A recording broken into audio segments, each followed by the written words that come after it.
是给你家人财务付款，为什么？你给我解释，你给我解释。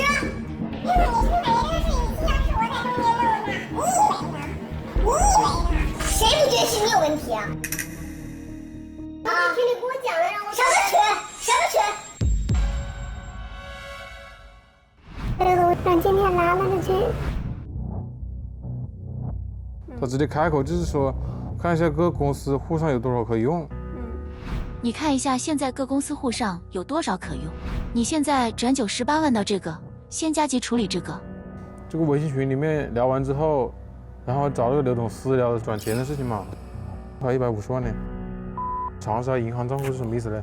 我们公司的刘总也是那个公司的股东，所以就告诉他我们公司也有钱。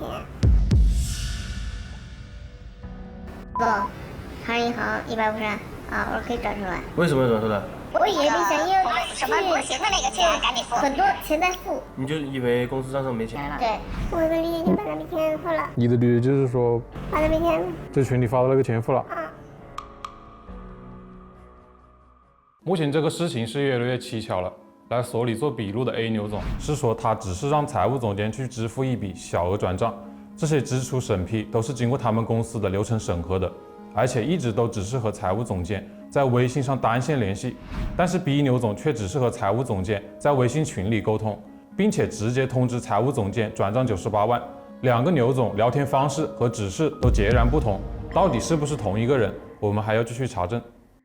付了80万，真牛！为什么今天没有审批流程？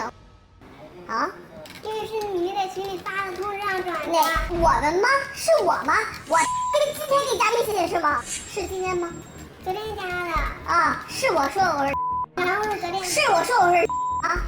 啊？是吗？是吗？你给我解释！不是不给你解释，那你什么群？你在哪加了一个人？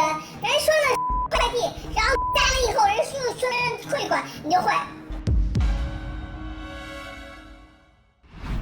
备注还是个快递是什么意思呢？然后自加的。自己加的，不是经过你同意的。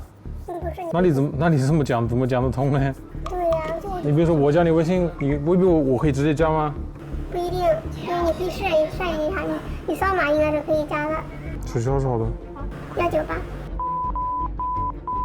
得验证才可以啊。以后会纳闷这个会怎么加上的呀？